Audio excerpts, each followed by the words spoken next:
કે પ્રોગ્રામ તો અમારે કરવા કાંઈ અમારા માટે બહુ નવી નવાઈની વાત નથી, કારણ કે અમારો વ્યવસાય છે. એટલે બસનો કંડક્ટર હોય કે કલાકાર હોય ને, એની પત્નીના જીવનમાં એ ગૌરવ કોઈ દી ન હોય કે તમારા ભાઈ બહાર ગામ ગયા એમ.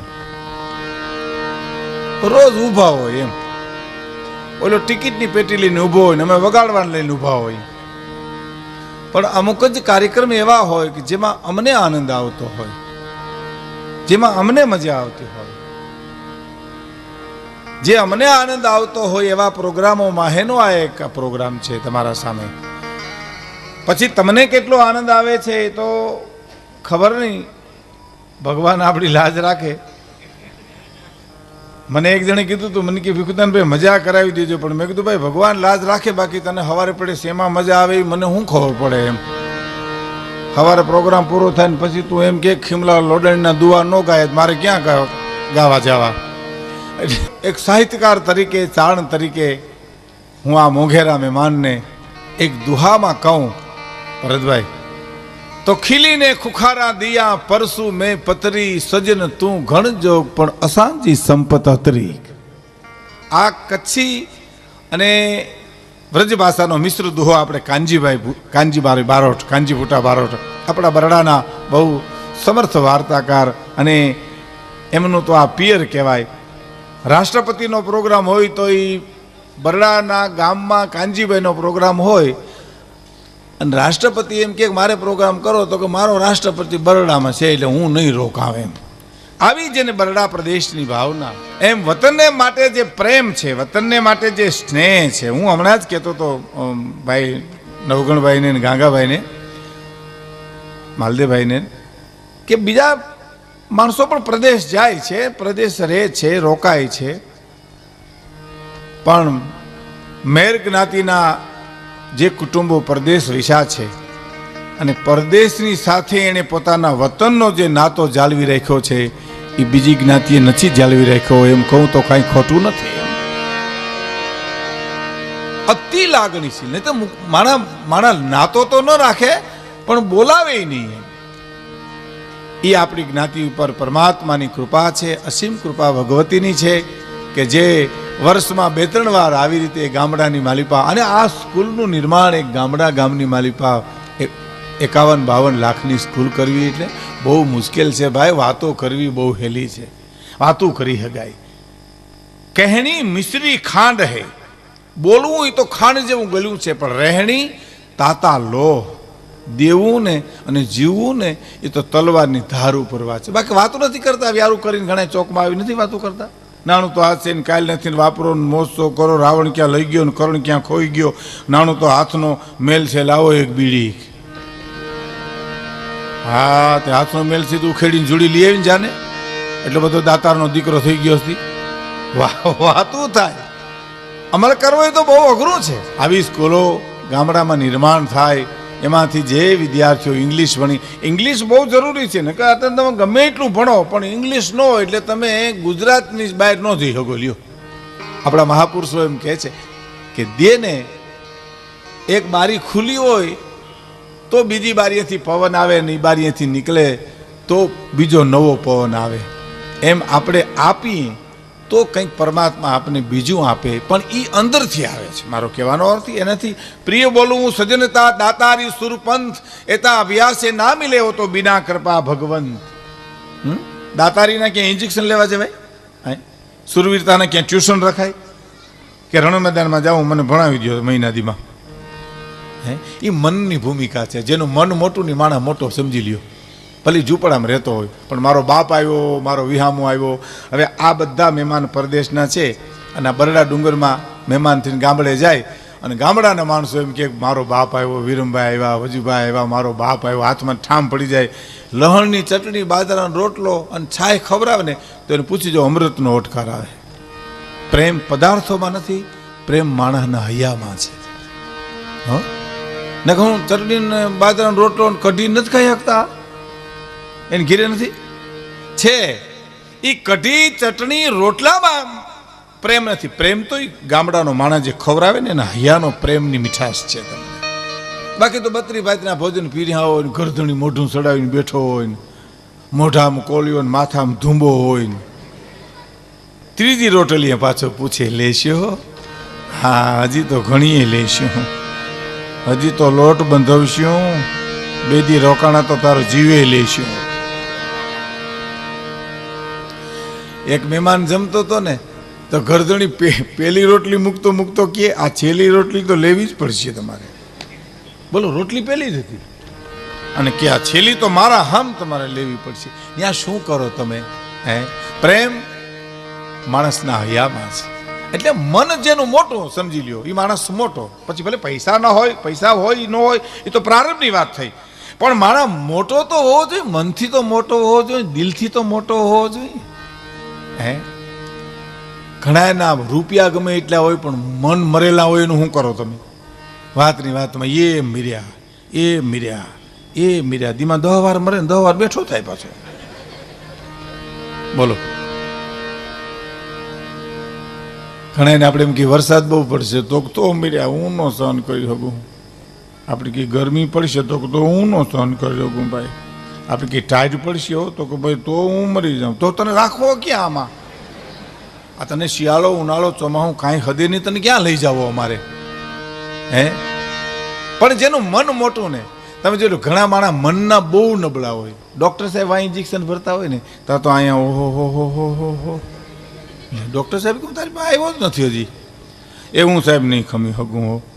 આ તમે અનુભવ્યું હોય છે ને જોયું હોય છે, આ ડૉક્ટરોને તો ખાસ ખબર છે. એ સાહેબ મને પીવાની દવા દો, એ હું નહીં ખમી શકું. ઊભી ઉપડી જાય ને આવો.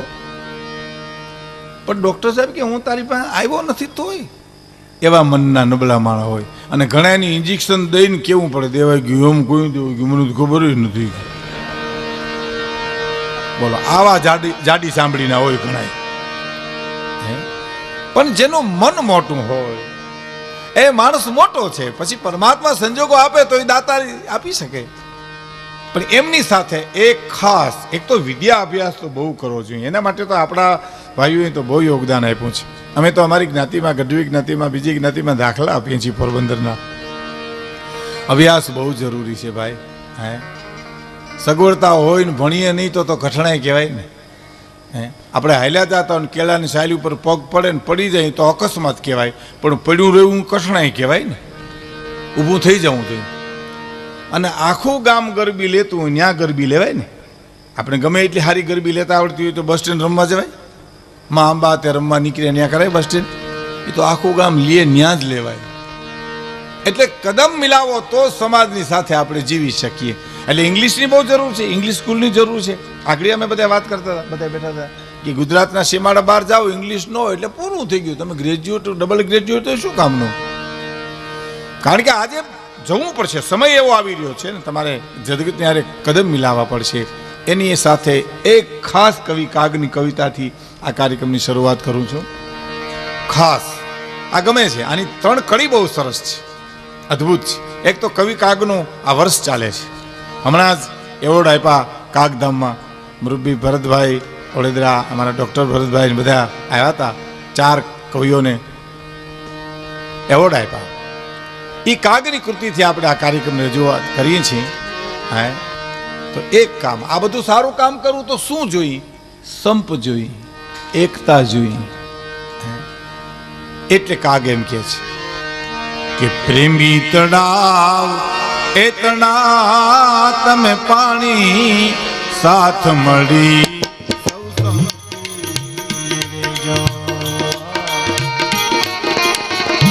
પ્રેમી તળાવ તણા તમે પાણી સાથ મળી સૌ સંપી રેજો.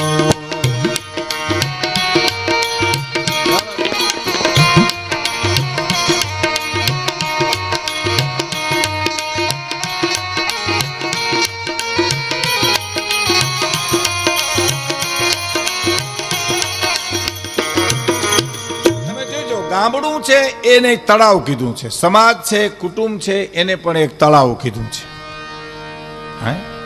પછી સમાજ છે એને તળાવ કવિ કાગ એમ કે છે, ઉપમા આપે છે ને પ્રતીકો બાંધે. પ્રતીક બાંધવા જોઈએ, પ્રતીક વિના આપણે કવિતા વાત સમજી ન શકીએ. દાખલા તરીકે ઢોલ ને હરણાય બે વાતો કરતા હતા. કોઈ દી વાતો કરે? નિર્જીવ વસ્તુ છે, કેવી રીતે વાતો કરે? પણ કવિઓએ વાતો કરાવી. શું કામ? મને તમને સમજાવવા માટે. પ્રતીકો આપ્યા છે. ઢોલ ને હરણાએ બે વાતું કરતા હતા. ઢોલ ને હરણાએ એમ કહેતી હતી કે ભાઈ તું રૂડો બહુ લાગશો. ઢોલને કહે તો ઢોલ હરણાઈને કહે કે બેન એ વાત તો તારી સાચી, પણ તે ક્યાં ઓલા ભાવના પુણ્ય કર્યા હશે કે તને કોઈ પણ માણસ વગાડતો હોય તો તારા પગ દબાવતો હોય એવું લાગ્યા કરે. અને અમે ક્યાં ઓલા ભાવના મોરલા માર્યા છે, ડોકમાં નાખ્યો નથી ને બગડાટી બોલી નથી, હાવ દાંડીઓની બટાઝટી બોલે. એટલે શું કીધું શરણાઈ કે ઓલા ભાવની વાત નથી ભાઈ, આ ભાવની જ વાત છે. તો કે આ ભાવમાં અમે પાપ અને પુણ્ય શું કર્યા ઢોલ કીએ? તો કે પાપ અને પુણ્યની વાત નથી, પણ અમે અમારા છિદ્રો કાણા જગતના ચોકમાં ખુલ્લા મૂકી દીધા છે અને તે તારી બે પોલ ઢાંકી દીધી છે, એટલે તને વધારે માર પડે છે. જીવન તમે જેટલું ખુલ્લું મૂકી દો એટલી જીવવાની મજા આવે, ને જેટલી પોલું ઢાંકો એટલે આંસકા વધારે આવે. દીવા જેવી વાત છે નહીં. તો મને એક જણે કીધું હતું, મને કે ભીખુદાનભાઈ પુરુષોને આપણે હાર્ટફેલ બહુ થાય, બહેનો નથી થતા એમ. એનો ઈરાદો એવો નહોતો કે બહેનોને થાય એમ, પણ એનો સર્વે એવો હતો કે બાયુને હાર્ટફેલ ઓછા થાય છે અથવા તો નથી થતા, પુરુષોને બહુ થાય. બાઈ માણે હાર્ટફેલ થયું હોય ને એવું જવરલે દાખલો હોય તો ભગવાન જાણે, નકર છાપું ખોલો એટલે આપણે હોય 4-5 કાયમ ખુરશીમાં ગોટો વરી જાય, હાયલા જઈને દડી જાય. એની ક્યાં વાત કરો, સિગરેટ હળગતી હોય ને આપણે ઓલાઈ ગયા હોય કે આગળ અહીં ગાતા હતા હમણાં જુનાગઢ ભેલા કર્યા. હવે મને તો એણે જે વાત કરી એ જ હું કરું તમને. મને કે બેનો છે ને વાતની વાતમાં રોવી નાખે, વાતની વાતમાં હયું હળવું કરી નાખે, આ દુનિયામાં હૈયા હળવા કરે ને, મને કે ભાઈ એને કોઈ દી હાર્ટફેલ ન થાય. અને આપણે મરીએ ત્યાં સુધી કોઈને કહીએ નહીં કે હું કામ ગોટો વરી ગયો એમ. આપણે તો અભિમાની બહુ ને, હું મરું પણ કોઈને કહું નહીં હો, પણ તો મર ઉપાડ. પુરુષ જન્મજાત અભિમાની છે, સ્ત્રી છે કરુણાની મૂર્તિ છે, નારી નારાયણી એટલા માટે કહેવાની. પુરુષ જન્મજાત અભિમાની છે. તમે જોજો, આપણા અનુભવની વાત કરો. આપણે બસ સ્ટેન્ડમાં હામાં બેઠાવીશું, ડોળા કાઢશું, અને આ બાયું હામ બેઠી તો ઓળખાણ કાઢેલી, એટલો ફેર છે આપણામાં. આમ ઘરી જાય, ધીરે ધીરે અલગ મલકની માંડે. ગુજરાતનું રાજકારણ તો એને હાવ નાનું પડે, પરબારી દિલ્હીની ઉપાડ્યો. અને ઇન્દિરાબેનનું રાજ હતું તો અહીંયા બાયુના જોરે બહુ હતા. હા, આપણે ગામડામાં ગગલાવતી બહુ, બોલો હેઠા બેહો ને અમારા રાજ છે. રાજ દિલ્હીમાં રહોડામાં કરંટ લાગે, અહીંયા ઠીક શાકનો રહો બદલી જાય આખો. કેટલો હોંપી છે કે કલ્પના કરો જી. એક બેને એટલું જ કીધું હતું કે તમારું પીર કે ગામ? તો કે હું ધાંગધ્રાની છું. કે તો આપણે બે બેનું કહેવાય. કે તમે ધાંગધ્રાના છો? તો ના ના, ધાંગધ્રાની ઘંટી મારા ઘરમાં છે. બોલો, આજ કઈ હક પણ કહેવાય? પણ આવા હક પણ કાઢીને પણ જમાવી દે ખર્યું હામી. એમાં ભોળ પણ છે. તમે જોજો, કોઈ પણ માણસ દારૂ પીને ગુજરી ગયો છે ને બસ બાયુ ખરખરે જાય એટલે શું કે ખબર, આખી જિંદગી બિચારા દારૂ પીધો પણ માપમાં હો. જો બોલો, આવું હારું ગોતીને કી જુગાર રમી અને મરી ગયો હોય, બધું વેચી નાખ્યું હોય, અને બાયુ ખરખરે જાય એટલે શું કે ખબર, આખી જિંદગી બિચારા જુગાર નહીં માં પણ નીતિથી. આમાં જુગાર ને નીતિ ને બને. અને એમાં પાડોમાં ભેલિયું થાય, કોઈ ગુજરી જાય પછી કાનજીભાઈ વાત કરતા, કાનજી બુટા ભારતો, એ હારા માણસની ડેલીએ ભેલિયું થાય ને પછી વાતો કરતી હોય, કરે રે ફલાણા ભાઈ ગુજરી ગયા. તો કે હા, ઓહો તૂટીની બુટી છે બાપા કાંઈ. ત્યાં બીજી બોલતા હતા બહુ સારું બિચારા. ત્રીજી કે લંગડા હતા પણ હાલતા હતા સારું બિચારા. લ્યો બોલો, લંગડા હતા સારું. પછી જે પતિ ગુજરી ગયો હોય ને એની પત્ની તો છેલ્લે બોલે, એ ડુંગર જેવડો નિહાકો નાખીને બોલે, અરે બેન એવા ભાગશાળી હતા તો બળતાંય વાર લાગી. શું વાર લાગે, જીવતા જ કેરીની ગોઠલી જેવો કરી નાખ્યો તો, એમાં બળવા પણ નહોતું. હા,